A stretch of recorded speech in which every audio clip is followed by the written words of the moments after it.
एक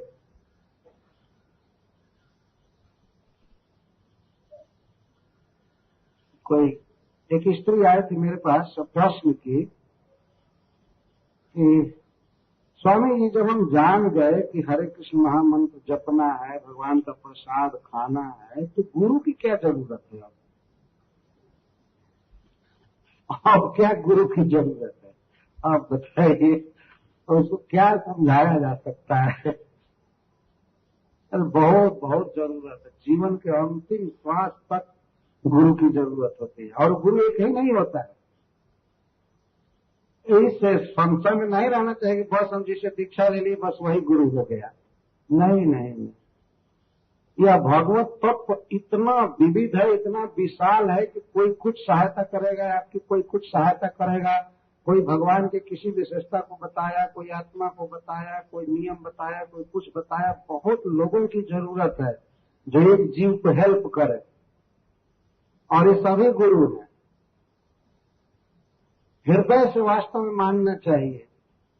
और जो व्यक्ति इस तरह से कन्फाइंड हो जाती है, जिसकी श्रद्धा, कन्फाइंड का अर्थ है जेल में बंद एक व्यक्ति में, वह कभी भी प्रोग्रेस नहीं कर पाएगा, यह निश्चित है।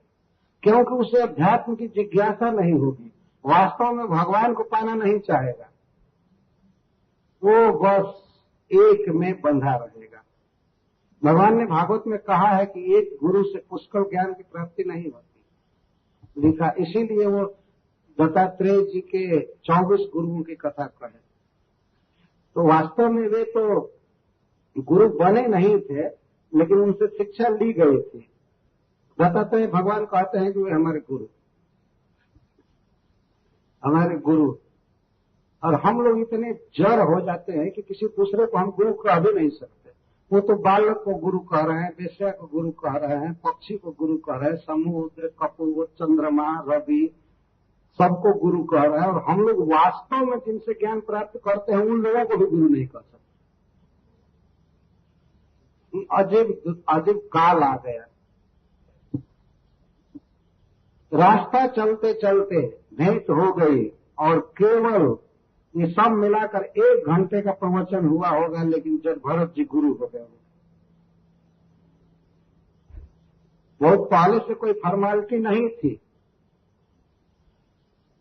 ऐसा नहीं था कि किसी ने कहा था कि इनसे दीक्षा ले लीजिए, ऐसा नहीं कहा। रास्ता चलते भेंट हो, उनका संशय दूर हुआ, वे गुरु हैं। तो सभी बातें जब फॉर्मेलिटी में आ जाती है तो आध्यात्म की जिज्ञासा का दम निकल जाता है, असलियत खत्म हो जाती है। तब एक ग्रुप हो जाता है। वास्तव में एक ग्रुप होता है और एक लीडर होता है कुछ खास बातों करने के लिए, लेकिन अध्यात्म बहुत विशाल है। इसे जानने के लिए बहुत बहुत लोगों की आवश्यकता होती है। और ऐसे भी देखिए, हम लोगों के जीवन में जो भी शिक्षा है, पढ़ाई है, वो एक गुरु से नहीं है। जब हम प्राइमरी स्कूल में पढ़ने गए तो वहां पर हमें दूसरे शिक्षक पढ़ाए, कुछ हेल्प किया उन्होंने शब्द ज्ञान के विषय, शब्दों का ज्ञान हुआ। माता पिता से हम आचार विचार सीखे, उनसे बोलना सीखे, चलना सीखे, फिर उन गुरुजनों से सीखते हैं। किसी से कुछ सीखे, किसी से कुछ सीखे, किसी से कुछ सीखे। लेकिन कलयुग में ऐसा है जिससे दीक्षा लिए बस हमारा गुरु, हमारा गुरु, हमारा गुरु। यह आध्यात्मिक विकास की गति को अवरुद्ध कर देता है। निश्चित समझना चाहिए कि जो भी मैं बोल रहा हूं शास्त्र से बोल रहा हूं। तो कुछ तो ऐसे भी गुरु देखे जाते हैं कि अगर उनका शिष्य दीक्षा लिया हुआ दूसरे गुरु के पास पहुंचे तो वो तुरंत कहे, क्यों उधर क्यों गए, उधर क्यों गए। एक बार वृंदावन में मैं था और भागवत में जाने वाला था। भागवत में जाने वाला था बिहार में। तो एक भक्त चलने के लिए तैयार हो गया। चलने के लिए तैयार हुआ तो मैं कहा कि छुट्टी मांगो, लेकिन ये मत कहना कि मैं भागवत में जा रहा हूं।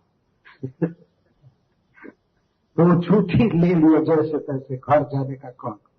लेकिन जैसे तैसे पता चल गया छुट्टी देने वाले को कि ये भागवत में जा रहा है। तो वो छुट्टी देने वाला क्या कहता, वो तो तुम्हारे गुरु नहीं है, वहां क्यों जा रहे हो। अरे बाप रे, तो वो भागवत में न जाए, केवल गुरु के पास जाए यह सिद्धांत हो जाए, और उसे नहीं जाने दिया गया, लोग पता चल गया कि भागवत में जा रहा, ये हिसाब होता है। तो अध्यात्म का विषय, भागवत विषय बहुत भास्ट है, बहुत विशाल है, बहुत बहुत शिक्षा लेना है, और बहुत लोगों से हमें हेल्प लेना चाहिए। इसीलिए वंदना में कहते हैं, वंदे श्री गुरो श्रीजुत पद कमलम श्री गुरुन वैष्णवांच। आजकल एक फैशन चला गया है, श्री गुरु और होता है, गुरु और होता है, लेकिन तो श्री गुरु और श्री गुरु, गुरु अन्य गुरुओं के लिए भी श्री शब्द लगाया गया है, और जिसे दीक्षा लिए है उसके लिए भी श्री गुरु लगाया गया है। वंदे श्री गुरो श्रीजुत पद कमलम गुरुन वैष्णवांश, श्री गुरुन वैष्णवांश और श्री गुरु। बहुत फैशन चल गया है, श्री गुरु और होता है, बाकी और गुरु होते हैं नया नया अर्थ करते हैं। श्री गुरु और होता है और बाकी और गुरु गुरु होते हैं, श्री गुरु नहीं होते। मुझको इंग्लैंड में एक व्यक्ति कह रहा है, तब मैं ध्यान दिया कि क्या कह रहा है श्री गुरु और गुरु श्री तो अपने कि किसी भी जीव के कष्ट का निवारण कृष्ण भावनामृत के दान द्वारा ही संभव है।